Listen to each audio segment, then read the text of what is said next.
Hello student, welcome to my channel master classes. My name is Talib. आप देख रहे हो मास्टर क्लासेस यूट्यूब चैनल।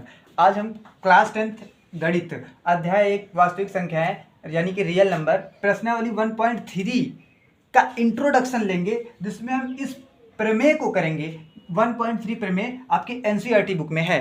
इस प्रमेय को मैं समझाऊंगा आपको। हालांकि इसका ज़्यादा यूज नहीं है क्वेश्चंस में, लेकिन थोड़ा सा यूज है। वो स्टेप आपको समझ में आए, इसीलिए ये प्रमेय मैं सिखा रहा हूँ। तो ये वो एक स्टेप समझने के लिए ही ये एक प्रमेय में लिखा हूँ, और एक ही प्रमेय है शायद, तो इसको आप पढ़ लीजिए अच्छे से। ठीक है, समझाते हैं हम इस क्या लिखा है। पहले मैं पढ़ देता हूँ फिर समझाता हूँ। मान लीजिए P एक अभाज्य संख्या है। P क्या है? अभाज्य संख्या। अभाज्य संख्या है, तो यदि अभाज्य संख्या तो आपको पता ही होगा। अभाज्य संख्या आपको पता होगा जिसमें किसी का पहाड़ा नहीं जाता एक के अलावा।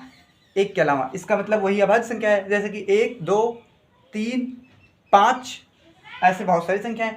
यदि P a स्क्वायर को विभाजित करती है, वह जो अभाज्य संख्या है वो a स्क्वायर को अगर विभाजित कर देती है, तो P a को भी विभाजित कर देगी।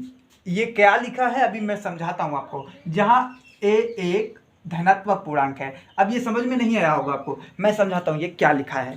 जैसे एग्जाम्पल के तौर पर मैं एक लेता हूं।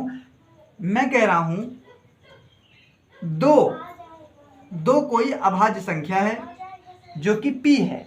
ठीक है, अगर मैं P बराबर 2 लिया हूं और a बराबर अगर कोई संख्या, मान लो मैं 6 लिया हूं। मान लो मैं क्या लिया हूं?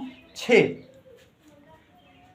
तो कह रहा है कि यदि P a स्क्वायर को विभाजित करती है, a स्क्वायर क्या होगा? इसका स्क्वायर माने इसका स्क्वायर करना पड़ेगा। तो a स्क्वायर बराबर क्या होगा? 6 का स्क्वायर हो जाएगा 36। 6 का स्क्वायर 36। तो P क्या करेगी? a स्क्वायर को विभाजित करेगी। तो देखो कैसे, a स्क्वायर को ऐसे P क्या करेगी? विभाजित करेगी। कहने का मतलब वो कह रही कि a स्क्वायर को P विभाजित करती है। तो a को मैंने क्या माना है? 6। तो 6 का स्क्वायर 36 होता है ना? 6 का स्क्वायर 36 होता है। तो पहले मैं एक बार ऐसे लिख लेता हूँ। 6 स्क्वायर बटे P को 2 माना हूँ। वो कह रही है कि अगर a स्क्वायर को विभाजित करती है P, ये P है, अगर ये 6 का स्क्वायर करने पर इसको विभाजित करेगी। मान लो 6 का स्क्वायर होता है 36 और 2। अब यहाँ पे इसको काटेंगे तो कितना आएगा? विभाजित करेंगे तो कितना होगा?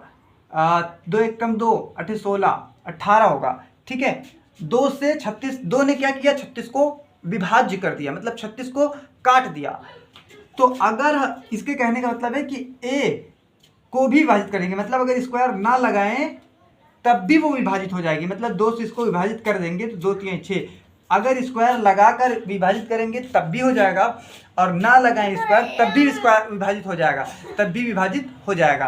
तो यही कहने का इसका मतलब है। मतलब किसी संख्या का स्क्वायर करें तब वह संख्या विभाजित हो जाए, तो उसका स्क्वायर हटाने के बाद भी वो 2 से विभाजित हो जाएगी। 2 से ही नहीं, किसी और संख्या से भी। जैसे एक एग्जांपल और ले लेते हैं। जैसे 4 कोई विषम संख्या ही ले लेते हैं। जैसे मान लो 5 लेते हैं। 5 का स्क्वायर अगर 5 से विभाज्य है, 5 का स्क्वायर 5 से विभाज्य यानी कि 25 अगर 5 से विभाज्य है, तो स्क्वायर हटा दें तब भी 5 से विभाज्य होगा। यही कहने का मतलब है इस प्रमेय का। ठीक है, तो मिलते हैं नेक्स्ट क्लास में, जिसमें हम क्वेश्चन लगाएंगे। इस प्रमेय का थोड़ा सा यूज है, उस यूज को समझने के लिए ही इस प्रमेय को मैं पढ़ा दिया हूँ।